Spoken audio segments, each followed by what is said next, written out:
Pengertian Decision Support System. Decision Support System atau DSS adalah sistem informasi yang dirancang untuk membantu pengambilan keputusan dalam organisasi. DSS memanfaatkan teknologi informasi dan analisis data untuk memproses informasi yang menyediakan rekomendasi yang berguna bagi pengambilan keputusan. Menurut Novriansyah dan Sarjon pada tahun 2017, DSS adalah suatu informasi berbasis komputer yang menghasilkan berbagai alternatif keputusan untuk membantu manajemen dalam menangani berbagai permasalahan yang terstruktur maupun tidak terstruktur dengan menggunakan data dan model. Tujuan Decision Support System. Manfaat utama dari DSS adalah mempercepat proses pengambilan keputusan. DSS memungkinkan pengambilan keputusan untuk memperoleh informasi yang akurat dan terbaru sehingga mereka dapat membuat keputusan yang lebih baik dan cepat. DSS juga membantu mengurangi subjektivitas dalam pengambilan keputusan karena memberikan data yang objektif dan dapat diverifikasi. Karena DSS mempermudah akses informasi, menganalisis data, pengambilan keputusan, dan dapat membuat keputusan yang lebih cepat dan tepat, sehingga mempercepat proses bisnis. Di dalam proses pengolahannya, DSS dibantu dengan berbagai sistem lain, seperti Artificial Intelligence, Expert System, Fuji Logic, dan lain sebagainya. Sehingga tujuan dari penerapan SPK ini adalah sebagai berikut. 1. Membantu dalam menyelesaikan permasalahan yang terbentuk secara semi sampai struktural. 2. Mampu mendukung aktivitas dalam mengambil sebuah keputusan dalam suatu masalah. 3. Meningkatkan keefektifan bukan tingkat efisiensi dalam pengambilan keputusan. Baik, perkenalkan di sini nama saya Nabila Aprinda dengan NPM 2234023363. Di sini saya akan menjelaskan bagian saya yaitu tahapan dari Decision Support System. Jadi Decision Support System itu memiliki beberapa tahapan. Yang pertama itu ada mendefinisikan masalah. Itu seperti tahap pertama dalam sistem pendukung keputusan atau Decision Support System adalah mengidentifikasi dan memahami masalah yang dihadapi. Ini mencakup pemahaman konteks dan tujuan dari keputusan yang akan diambil nantinya. Yang kedua itu ada pengumpulan data atau informasi yang relevan dan saling berkaitan. Jadi setelah masalah didefinisikan itu, langkah selanjutnya adalah mengumpulkan data dan informasi yang relevan untuk menyelesaikan masalah tersebut. Jadi data ini harus saling berkaitan agar dapat digunakan untuk analisis yang lebih lanjut gitu. Terus yang ketiga ada pengolahan data menjadi informasi. Data yang dikumpulkan kemudian diolah menggunakan berbagai metode analisis sehingga menghasilkan informasi yang lebih bermakna. Informasi ini juga dapat disajikan dalam bentuk laporan, tulisan, atau grafik yang akan membantu pengambilan keputusan untuk memahami situasi dengan lebih jelas. Yang keempat, itu menentukan alternatif solusi. Seperti setelah informasi itu diolah, langkah berikutnya adalah menentukan berbagai alternatif solusi. Solusi ini bisa berupa berbagai pilihan tindakan yang memungkinkan dan dapat disajikan dalam bentuk persentase atau model kuantitatif lainnya untuk menunjukkan probabilitas atau efektivitas dari setiap alternatif. Jadi tahapan DSS atau Decision Support System ini bertujuan untuk membantu pengambil keputusan dalam menganalisis masalah, mengumpulkan informasi yang relevan, dan mengevaluasi berbagai pilihan solusi sebelum mengambil keputusan yang tepat. Yang selanjutnya saya akan menjelaskan tentang tahap dari Decision Support System. Ada beberapa tahap untuk Decision Support System. Kalau yang tadi kan tahapannya, sekarang tahap-tahapnya, yaitu yang ke-1 ada Intelligent Phase. Tahap pemahaman merupakan proses penelusuran untuk memetakan tingkat problematika serta mampu mengenali permasalahan yang terjadi. Input data diperoleh nantinya diproses dan diuji cobakan dalam rangka mendukung proses identifikasi masalah. Yang kedua, desain PAS. Tahap perancangan dimulai dengan proses pengembangan pencarian solusi alternatif yang sangat mungkin untuk diambil. Namun diperlukan proses verifikasi dan validasi untuk dapat mengetahui tingkat keakuratan pada model yang diteliti. Yang ketiga, ada choice path. Tahap pemilihan berfungsi untuk memilih berbagai solusi alternatif yang dapat dipilih, serta dimunculkan pada fase perencanaan dengan memperhatikan kriteria berdasarkan tujuan utamanya atau objektif. Yang keempat, ada implementasi fase. Tahap ini implementasi atau penerapan dilakukan dengan menyesuaikan rancangan sistem yang telah dibuat pada beberapa fase sebelumnya.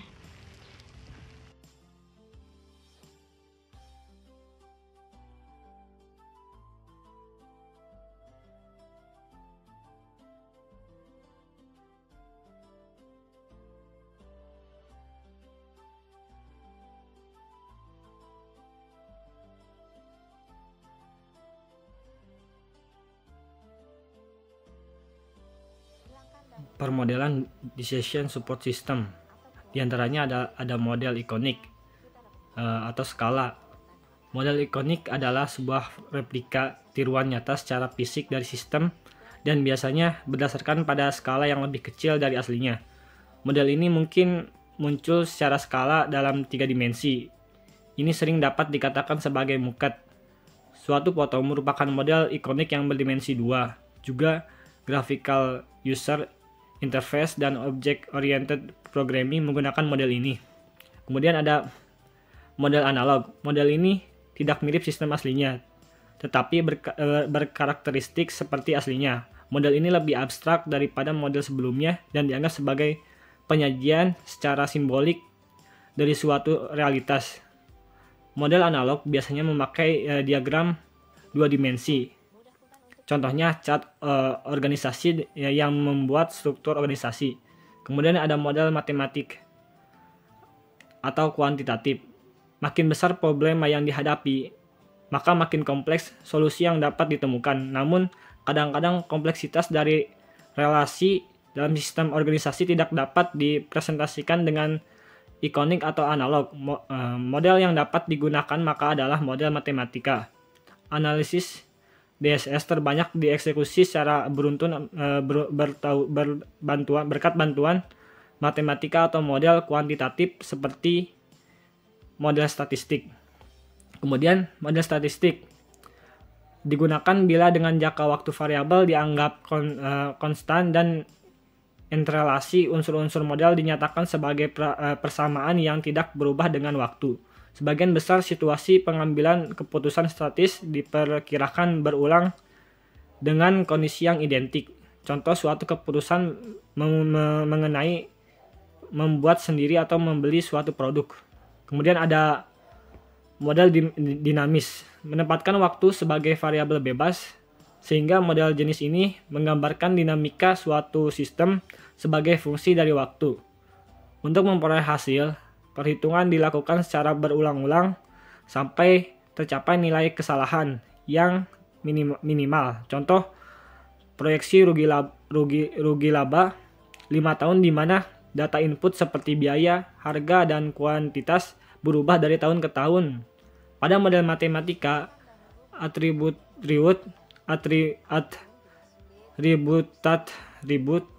dinyatakan dengan variabel-variabel, dan aktivitas-aktivitas dinyatakan dengan fungsi matematika yang menjalankan hubungan antar variabel-variabel tersebut.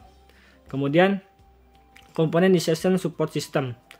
Terdapat setidaknya 3 kemampuan utama yang tersusun dalam sebuah sistem pendukung keputusan, antara lain sebagai berikut. Yang pertama, subsistem data meliputi basis data yang terdiri dari data-data yang relevan dengan keadaan dan dikelola oleh software yang disebut database management system. Manajemen data dapat interkoneksikan dengan data warehouse perusahaan. Suatu repository untuk data perusahaan yang relevan untuk mengambil keputusan. Dalam hal ini, kemampuan yang dibutuhkan dari manajemen data adalah sebagai berikut. Kemampuan untuk mengkombinasikan berbagai variabel data melalui pengambilan dan ekstraksi data. Kemudian kemampuan untuk menambahkan sumber data secara cepat dan mudah. Kemudian kemampuan untuk menggambarkan struktur data logikal sesuai dengan pengertian pemakai sehingga pemakai mengetahui apa yang tersedia dan dapat menentukan kebutuhan penambahan dan pengurangan.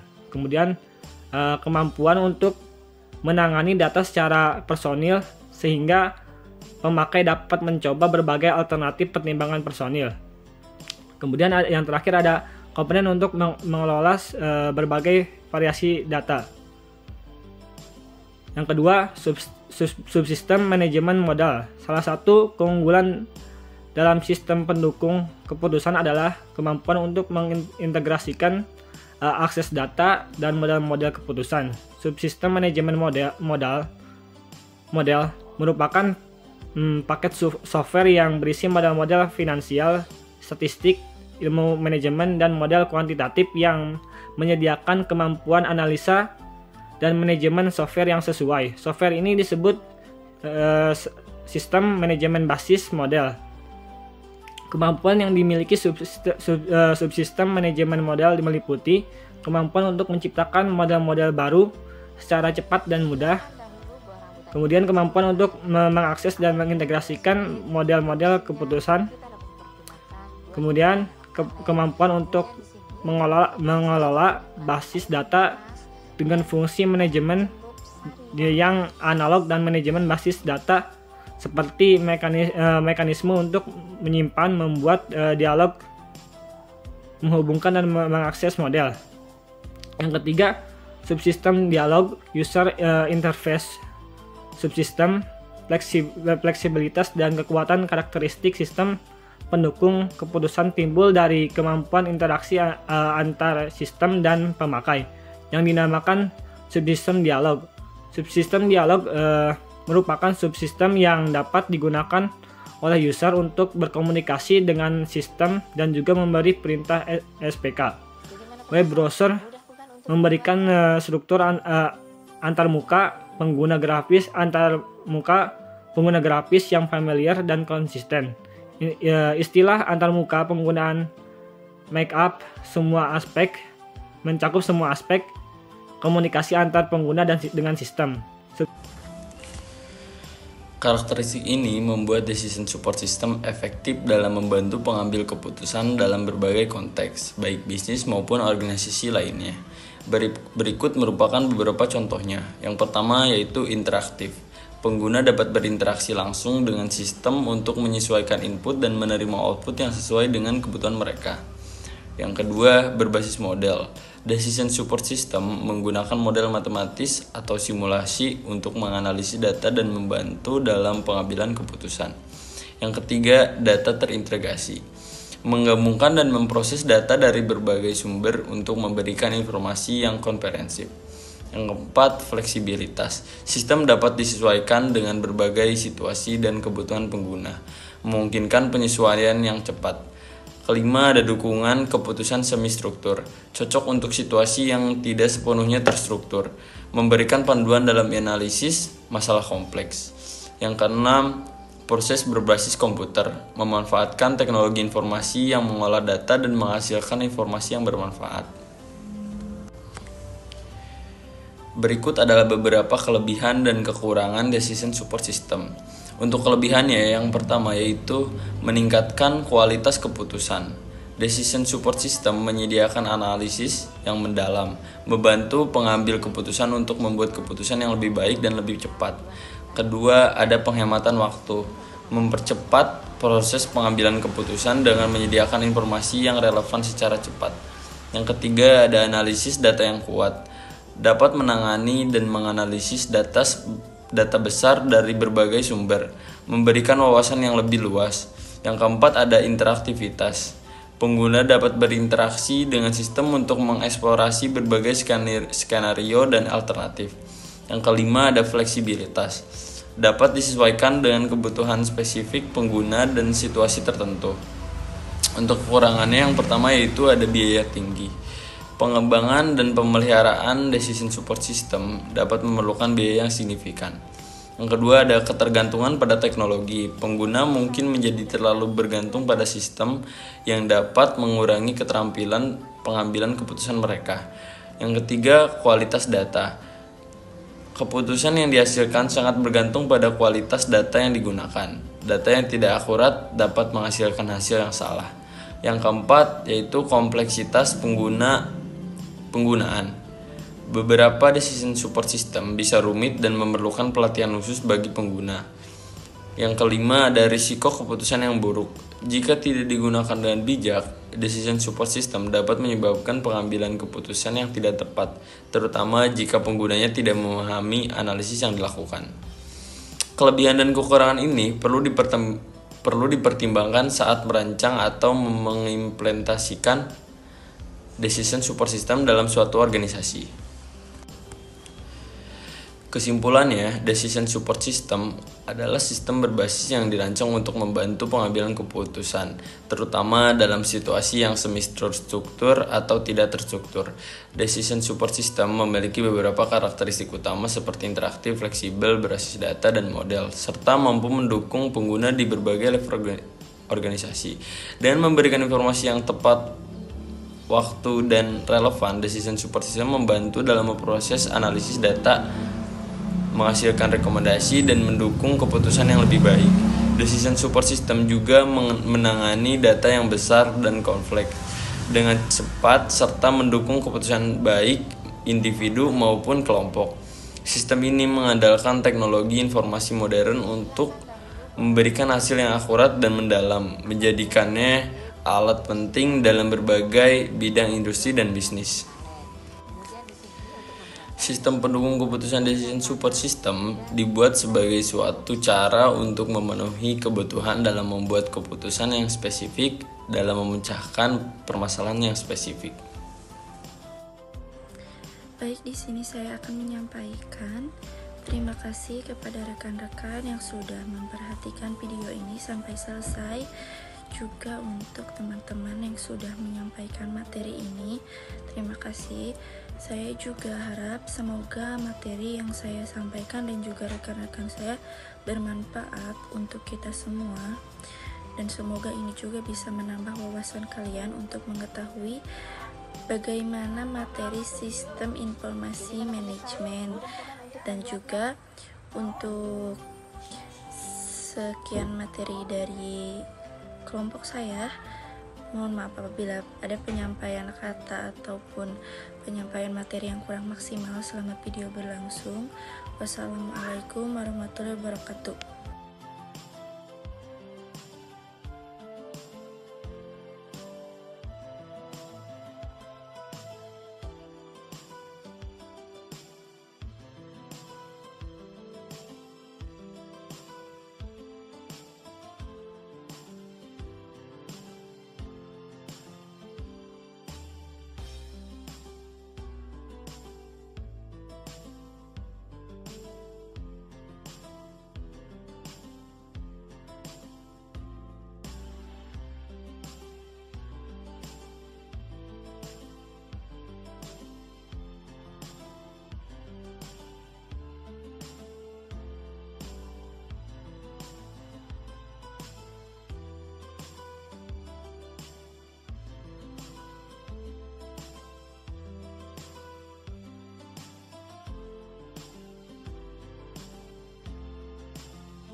Hilangkan dahulu buah rambutan ini, bijinya hilangkan dahulu. Ataupun bila sulit, belum musimnya, kita dapat mempergunakan buah rambutan dalam kaleng. Kemudian di sini untuk membuat teh saya sudah menyiapkan air yang panas dan teh celup sari wangi